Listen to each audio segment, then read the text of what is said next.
बुलंदशहर नामक जगह का खाना हर जगह बहुत प्रसिद्ध होता है। वहाँ एक कमला नाम की औरत रहती थी जो कि बहुत गरीब थी। वो अपने पति और एक छोटी बेटी के साथ एक टूटे फूटे घर में रहती थी। वहीं उसी गांव में एक रमेश नाम का आदमी रहता था जो कि बहुत बढ़िया चाउमीन बनाता था। तभी एक दिन, क्या मैं भी चाउमीन बना सकती हूँ?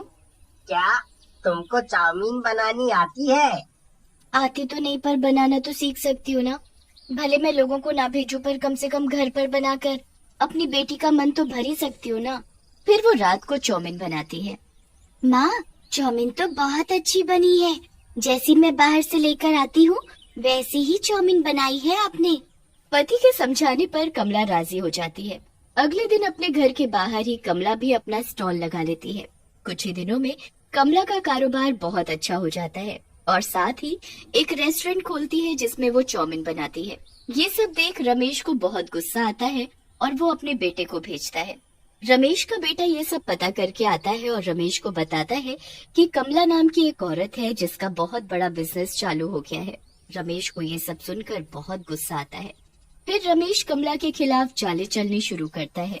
रमेश एक तांत्रिक के पास जाता है। बाबा जी आपकी मदद चाहिए। यहाँ सब मदद के लिए ही आते हैं। एक औरत है जिसकी वजह से मेरा कारोबार ठप हो रहा है।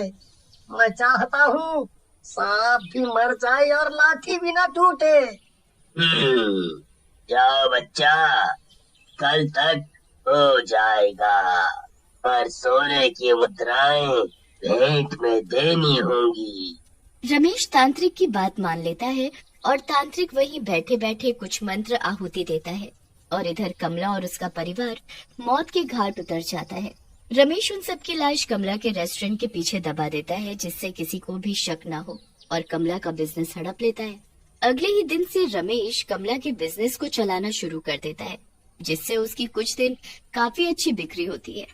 एक दिन जब रमेश चाउमीन बना रहा होता है तभी चाउमीन का ब्लैक सॉस खत्म हो जाता है, जो लेने के लिए वो रेस्टोरेंट के बगल में फैक्ट्री है उसमें जाता है और फैक्ट्री के अंदर से ब्लैक सॉस निकालता है। तभी एकदम से फ्रिज से खून निकलने लगता है। रमेश ये देखकर डर जाता है। वो फटाफट भागकर रेस्टोरेंट में जाता है और अपने बेटे को भेजता है ब्लैक सॉस लेने के लिए। फिर रमेश दुकान शाम को खोलता है। तभी उसकी दुकान पर एक ग्राहक आता है। अरे वो बहन जी कहाँ गई? कितना अच्छा चाउमीन बनाती है वो। है? उन्होंने ये बिजनेस मुझे बेच दिया है। बताओ क्या काम है? अच्छा, कल मेरे बेटे का जन्मदिन है तो मेरे यहाँ कल एक पार्टी है। मैं चाहता हूँ कि आप मेरी पार्टी में चाउमीन का स्टॉल लगाएं। जो भी चार्जेस होंगे मैं देने को तैयार हूँ, बस चाउमीन अच्छी बनाना। अरे वाह, अब तो मेरी कमाई बहुत ही अच्छी होगी। अब मैं बहुत अच्छे पैसे कमा लूंगा। अगले ही दिन रमेश उस पार्टी में जाता है और चाउमीन बनाकर लोगों को देना शुरू करता है। जैसे ही एक आदमी उसकी दुकान पर आता है चाउमीन के लिए, रमेश उसको एक प्लेट में चाउमीन देता है। तभी चुड़ैल वहां आ जाती है और वो चाउमीन को हवा में उड़ाने लगती है। ग्राहक बहुत घबरा जाता है और वहां से भागने लगता है। तभी दूसरा आदमी वहां पर अपने चाउमीन में सॉस डलवाने आता है। रमेश जैसे ही सॉस उसकी प्लेट में डालता है, चुड़ैल वो सॉस उड़ाकर ग्राहक के मुंह पर डाल देती है। उस आदमी को रमेश पर बहुत गुस्सा आता है। कुछ समय बाद एक औरत चाउमीन खाने आती है और वो रमेश से चाउमीन मांगती है। अरे भैया, एक प्लेट चाउमीन लगाना तो। जैसे ही रमेश उस चाउमीन को उस औरत को दे रहा होता है, वैसे ही चुड़ैल रमेश के शरीर के अंदर घुस जाती है और वो चाउमीन औरत के ऊपर फेंक देता है। ये क्या कर रहे हो? पागल तो नहीं हो गए हो तुम? मेरे सारे कपड़े खराब कर दिए। रुको, तुम्हारी शिकायत मैं अभी करती हूँ। तुम्हें तो सबक में सिखा कर रहूंगी। अरे ये क्या हो रहा है मेरे साथ? मैं तो ऐसा कुछ भी नहीं करना चाहता। आखिर ये सब कर कौन रहा है? उस पार्टी का मालिक ये सब सुनकर बहुत गुस्से में आ जाता है और रमेश से कहता है, ये सब तुम क्या कर रहे हो? मैंने तुम्हें यहाँ पर चाउमीन बनाकर देने को कहा था, और तुम मेरे ही मेहमान की बेइज्जती कर रहे हो। अभी के अभी निकल जाओ और मैं तुम्हें बाकी काम के कोई पैसे नहीं दूंगा। निकलो यहाँ से फौरन।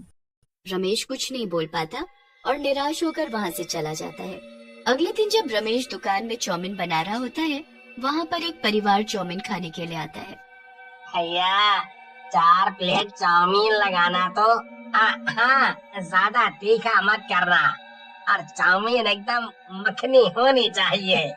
रमेश चाउमीन बना ही रहा होता है कि तभी अचानक उसकी गैस अपने आप बंद हो जाती है। रमेश थोड़ी देर सोचता है और फटाफट बनाकर ग्राहक की टेबल पर लेकर जाता है, पर बीच में चुड़ैल अपना पैर रमेश के पैरों के बीच में फंसा देती है, जिससे रमेश गिर जाता है और सारी की सारी चाउमीन उस परिवार पर जा गिरती है। उस परिवार को रमेश पर बहुत गुस्सा आता है और वो रमेश को धमकी देता है। ये क्या किया तुमने? हैं? ऐसे ही तुम ग्राहक की सेवा करते हो? तुमसे एक काम ढंग से नहीं होता। तुमसे चाउमीन मांगी थी खाने के लिए, हम पर गिराने के लिए नहीं। अब जाओ यहाँ से और जो हमारे इतने महंगे कपड़े खराब किए हैं उसके पैसे लेकर आओ। जाओ पैसे लेकर आओ। आज के बाद हम तुम्हारी दुकान पर कभी भी नहीं आएंगे। तभी परिवार वाले रमेश से पैसे लेकर वहाँ से गुस्से में बड़बड़ाते हुए चले जाते हैं। पिछले कुछ दिनों से हो रही हरकतों से रमेश अंदर से सहम जाता है। वो एक कोने में बैठकर सोचने लगता है। तभी उसके बेटे के चिल्लाने की आवाज आती है। पापा, पापा, पापा, जल्दी आओ, देखो दुकान में आग लग गई, सब जल जाएगा, जल्दी आओ। ये सब चुड़ैल का किया धरा होता है। चुड़ैल उस रेस्टोरेंट में आग लगा देती है। तभी गांव के कुछ लोग वहाँ पर आते हैं और जलती दुकान पर पानी डालने लगते हैं। आग बुझ जाती है, लेकिन दुकान का सारा सामान बर्बाद हो जाता है। तभी वहाँ पर एक बुढ़े काका आते हैं। रमेश, कई दिनों से मैं ये सब होते देख रहा हूँ। बेटा, मुझे लगता है कि तुम्हारी दुकान पर किसी का साया है। तुम्हें किसी पंडित से इस बारे में बात करनी चाहिए। वो भागा भागा उसी तांत्रिक बाबा के पास जाता है। रमेश बाबा को पूरी कहानी बताता है। घबराओ मत रमेश, मुझे पहले पूरी बात बताओ कि आखिर हुआ क्या है, उसी के बाद मैं कुछ कर पाऊंगा। जैसे ही वो बाबा वहाँ पहुँचते हैं, चुड़ैल को इस बारे में पता चल जाता है और वो उस जगह के चारों ओर अपनी शक्तियों से आग का गोला बना देती है, जिससे कोई भी अंदर ना आ पाए। ये सब देखकर वहाँ भीड़ इकट्ठी हो जाती है।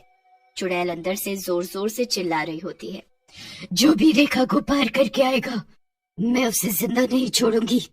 अपनी सलामती चाहते हो तो यहीं से वापस लौट जाओ। ये कारोबार मेरा था और मेरा ही है। वापस लौट जाओ, सब वापस लौट जाओ। अचानक जोर जोर की हवाएं चलने लगती हैं। आसमान में बादल छा जाते हैं। तभी चुड़ैल बाबा के सामने आती है। चुड़ैल को देखकर रमेश और बाकी लोग बहुत घबरा जाते हैं। चुड़ैल बहुत ही डरावनी होती है। उसकी आंखें बहुत ही बड़ी और भयानक होती हैं और शरीर नीला होता है।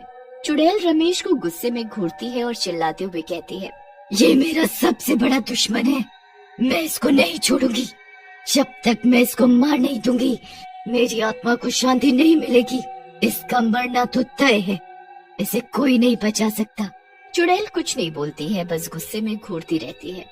इसने मेरी जान ली है और अपने लिए तो मैं इसे माफ भी कर देती, पर इसने मेरी फूल सी बेटी और पति को भी बेरहमी से मरवा दिया। मेरा सारा बिजनेस धोखे से हड़प लिया। ये सब सुनकर वहाँ खड़े लोग रमेश को चौंकती नजरों से देखने लगते हैं। ये सुनकर बाबा को बहुत कष्ट होता है। फिर बाबा कुछ सोचकर कमला चुड़ैल को कहते हैं, तुम ऐसा कुछ नहीं करोगी।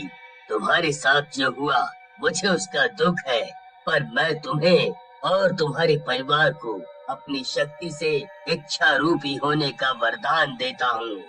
फिर बाबा वहाँ से चला जाता है और रमेश भी डरते डराते वहाँ से निकलने में ही भलाई समझता है और चुड़ैल अपने परिवार के साथ किसी दूसरी जगह जाकर बस जाती है। वहाँ वो इंसानी रूप में पहले की तरह चाउमीन का कारोबार शुरू करती है और उसका कारोबार एक बार फिर जोरों शोरों से चलने लगता है।